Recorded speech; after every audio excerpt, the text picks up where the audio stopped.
Hi guys, Jacob from Support and Recover here. So glad you guys are with us on week 3 of our new era of online meetings. Hope it's going well for you guys. We're going to continue our discussion about the 12 steps today. A couple weeks ago, Roy talked to you about steps 1, 2, and 3. He talked about the ideas of surrendering to our powerlessness over whatever it is that we're struggling with in life, and he talked about the fact that recovery from whatever it is a spiritual journey. And then last week, Tammy talked to you guys about steps 4 through 9. I know that's a lot of steps all in 1 week, but she did a great job talking about the internal work we have to do and then the external work in those pairs of steps, and how we can grow from that. And today we're going to wrap up our talk with steps 10, 11, and 12. And these are commonly known as the maintenance steps. We do a lot of groundwork, a lot of foundational work, sometimes takes quite a lot of time and effort on those first 9 steps as we enter these journeys. And then by the time we get to step 10, 11, and 12, hopefully we've got some sort of routine going on. We've got that foundational knowledge and experience, and we can move into some habits of working these steps on a regular basis. And that's really the whole point, is to develop these steps into our everyday life, to develop routines and habits and ways of life where it's just natural to begin to think and react the way that we are learning in these 12 steps. So step 10 says that we continue to take personal inventory, and when we were wrong, promptly admit it. This is kind of the continuation of step 4 and 5 that we learned about. Where we're looking at ourselves on a regular basis, doing some self-reflection on ourselves on an ongoing basis, and that looks different for everybody, and paying attention to what's going on inside of us. None of us are ever going to get to the point and get healthy enough that our old nature is totally gone, that our old habits and temptations are going to be completely gone. All of us are going to deal with some of these things throughout life, hopefully much less so than we used to, but all of it is going to be there at some point, and to pay attention to life, to do these regular inventories helps. Again, everybody's inventories look very different. Some people do very rigorous, structured ones on a daily basis, a weekly basis, a monthly or yearly basis. Some people do much more informal, kind of haphazard or spur of the moment kinds of inventories. Doesn't matter what it looks like as long as it's working for you. In the discussion here in a little bit, I bet you guys are going to talk about what those inventories look like for you. Bill Wilson in the 12 and 12 said it this way. He said, whenever I'm disturbed, there's something going on with me. Whenever I have emotions that are out of balance or extreme, whenever I'm having thoughts that are hyper-focused on something, or racing thoughts or distracting thoughts, whenever I have reactions, relationships that are having strife, whenever there's something in life going on that causes me disturbance, there's something going on with me.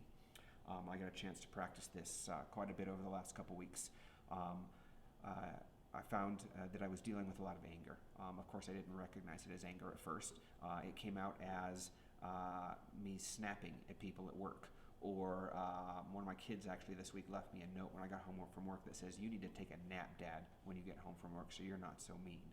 I didn't like that. It hurts. Didn't want to look at all of that. I knew there was something going on inside of me, but because I wasn't taking the time to do an inventory and figure out what was going on, it was just getting worse and worse. I was shoving it, I was festering, and it was coming out in all kinds of ugly ways.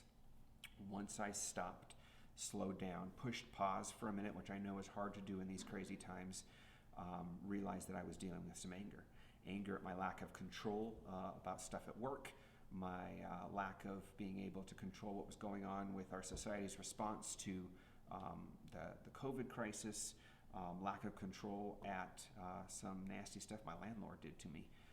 All of that was causing anger in my life that just spilled over. And because I wasn't doing a regular job of inventorying myself and paying attention on a regular basis, it built and it built and it built until it exploded out sideways.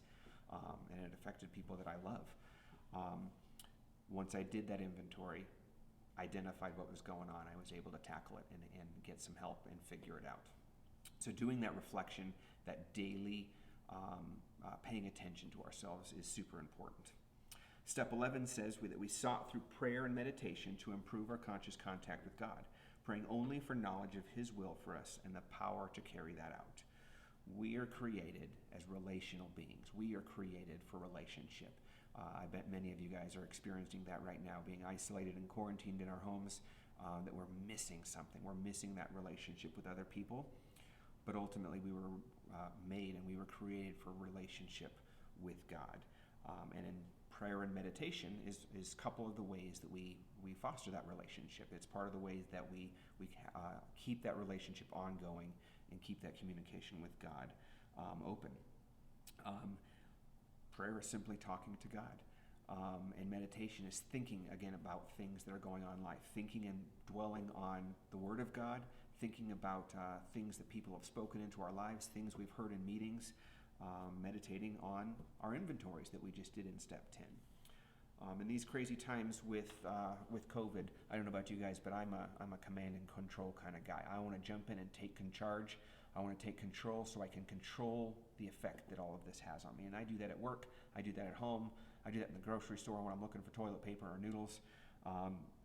And when I do that, I think that's a natural instinct most of us have, and that's okay. But when I do that and I let myself do that and I focus only on that, what I'm doing is relying on myself and my own wits and my own knowledge and not relying on God. And no matter how smart we are, no matter how experienced we are, there are things in life we can't control. And when we try to do that, though, I don't know about you, but I get exhausted. It's emotionally exhausting, it's spiritually exhausting, it's physically exhausting to try and be in control of everything all the time. And I think for me, it's just so easy to get wrapped up in that I forget that, oh yeah, wait a minute, there's God. Waiting out there, patiently waiting, knowing that He's in control. I know that in my head, but sometimes I have a hard time practicing that. Philippians 2 says, it is God who works in us to will and to act according to His good purposes. I can try and I can want all I want to turn things over to Him and to let Him be in control of things. But until I actually do that, until I actually stop, and sometimes for me that's what it takes, is pushing the stop button, pushing that pause button, and just taking a big deep breath and saying, okay, I can't keep spinning like this. I'm going to spiral out of control and crash. I need God to take over. I need to sit and pray. I need to sit and meditate on His Word and just be with Him.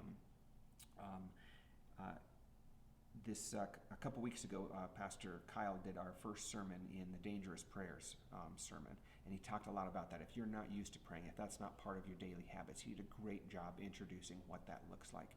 You can go to the church website and pull up that sermon and take a look at that. Step 12 then says, having had a spiritual awakening as the result of these steps, we tried to carry this message to others and to practice these principles in all of our affairs. Whatever we're recovering from, most of the time it's long, hard work. It requires perseverance on our part.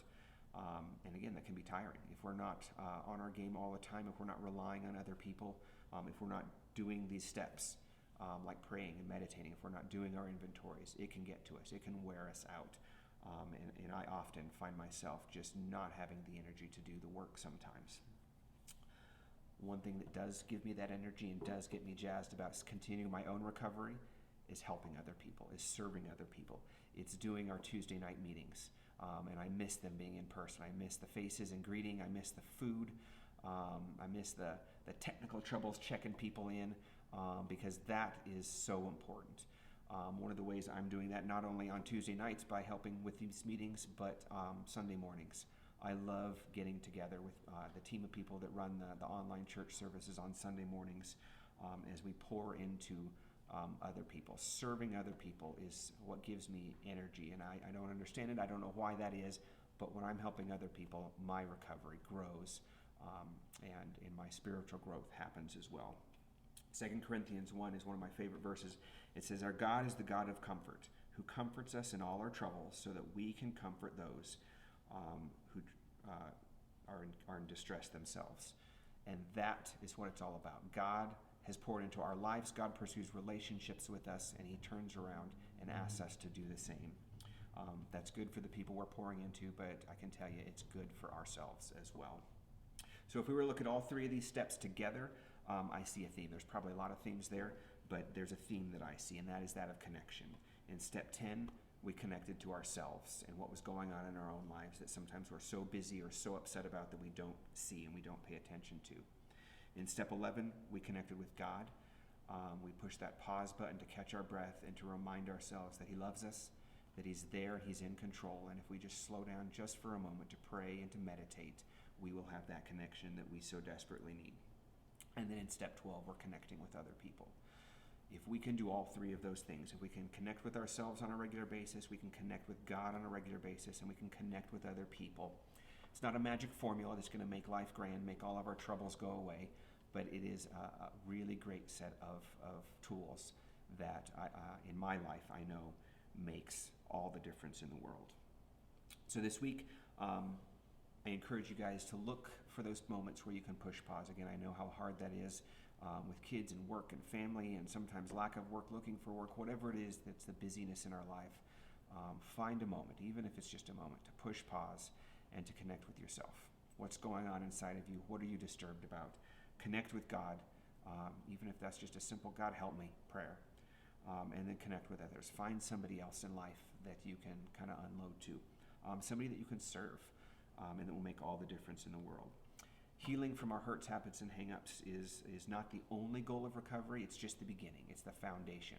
Once we start that process, we can look forward to a lifetime of spiritual growth, and that is really where it's all about, is growing closer to God and closer to other people. Hope you've enjoyed these steps. I know it was kind of a crash course, 12 steps in 3 weeks, but as you go into your groups to discuss this, here's a couple of next steps that you guys can look at. I encourage you guys, take 10 minutes each day to pause and do an inventory. If you already do an inventory, keep doing it. Do it whatever format works well for you. If you're not used to doing one, here's a couple of questions. What went well today, and what would I do differently? What feelings did I have today? What emotions did I experience? And what was taking up headspace in my head today? What occupied my thoughts? That's a great place to start looking at a daily inventory. Number 2, pray and meditate. Again, it can be a super simple God help me prayer. It can be meditating on the inventory that you just did. And again, I encourage you to go back and look at Pastor Kyle's sermon from the very first week of our Dangerous Prayer sermon. That's a great introduction if you're not used to praying. And then number 3, connect to somebody else. Find somebody safe that you can connect to and talk to about your inventory. You'll be well on your way to applying these steps if you can do those 3 things. Enjoy your group.